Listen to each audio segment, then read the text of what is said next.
with Julie Edwards, the leader of GNMR Network, and she's going to explain us a little bit about what we're doing and what the purpose of the network is and what are the plans for the future. So hello, Julie, Hi, how are you Alicia. doing? I'm going really well, thanks. Could you please explain us a little bit about GN and GNMR, what it's all about? And Yes.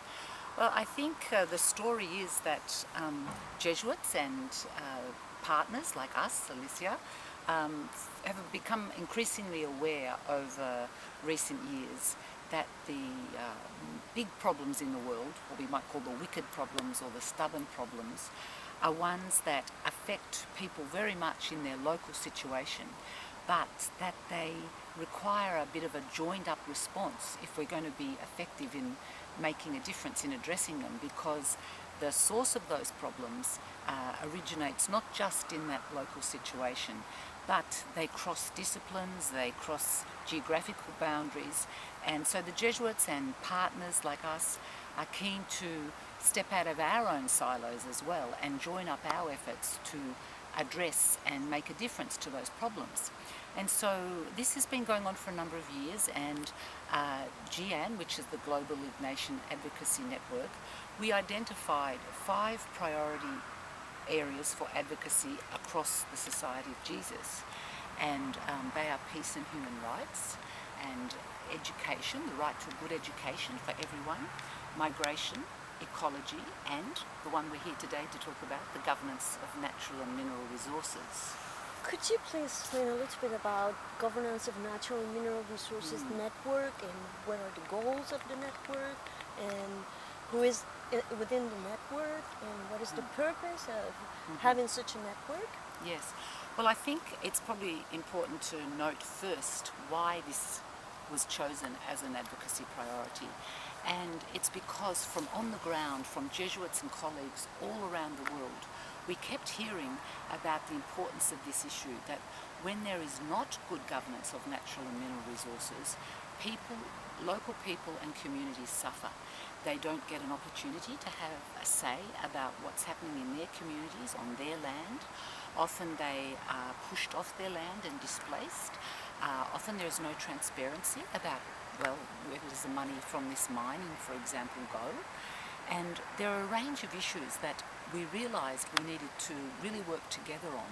So the governance of natural and mineral resources, it's a very big topic. So we're starting with a focus on the extractive industries, and we're beginning, in the first place, we've made a plan where what we want to do is build our own understanding within the Jesuit world and our partners around the importance of this issue, because sometimes we're quite removed from it. For those who are in local communities, perhaps working with Indigenous communities, they get to see the impact of this every day.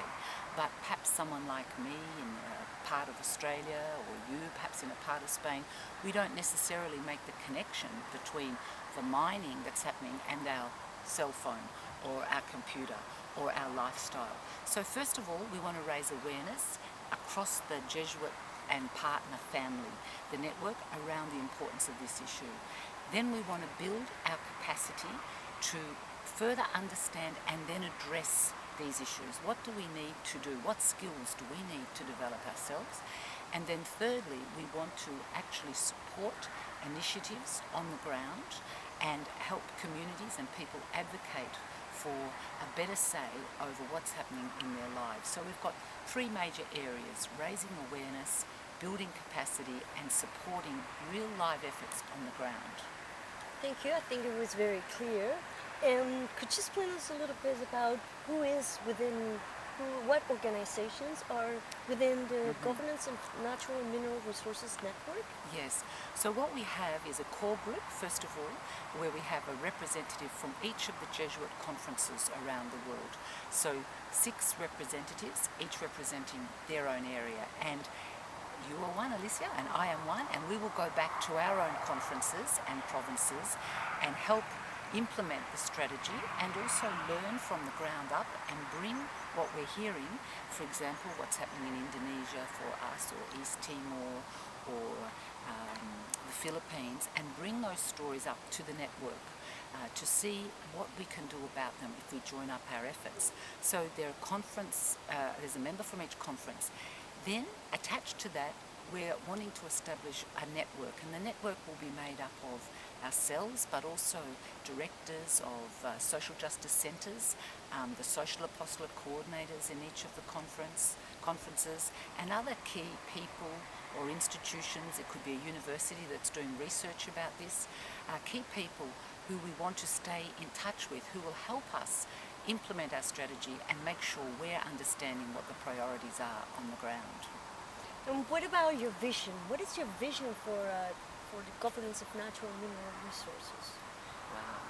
Well, that's a big question. What would be fantastic if, of course, this is all aligned with justice, and it's all aligned with peace and the recognition of the human dignity of every person. So what we're wanting to promote here is good practice, and that means giving people a say over what happens in their lives. And it means if we have interventions like mining that the community agrees to, that we make sure that local people, not just people far away, not just big multinational mining companies, but that local people get to benefit from that if that's a choice they make in terms of wanting that work happening on their land. So we want to see an opportunity for all people to flourish, all people to reach their potential. That's the goal, and this particular network is focusing on the extractive industries and the governance of natural and mineral resources as a means for achieving that. Maybe a last question. How would you link this work we're doing in governance of natural and mineral resources and Ignatian spirituality? How do you find the connections between these two big areas?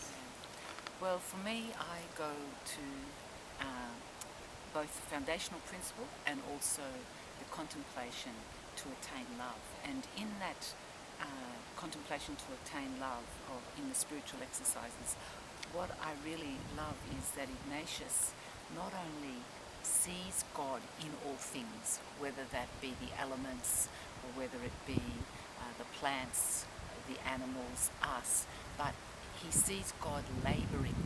I really love that image of God labouring in all creation.